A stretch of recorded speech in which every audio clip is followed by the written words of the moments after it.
So, kitang-kita mga kablas, no? Makikita natin dito yung beauty ng Metro Manila. Ayan. So, dito ay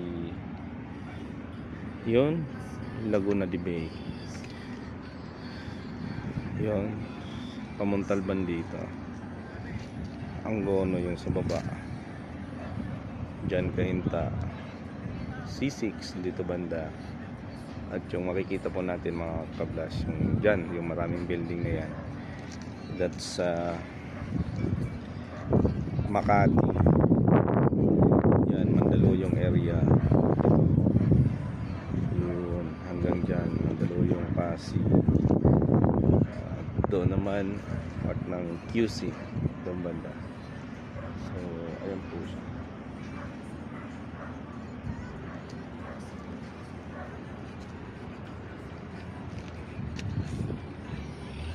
So yan po, dito tayo sa Angono mga kablas.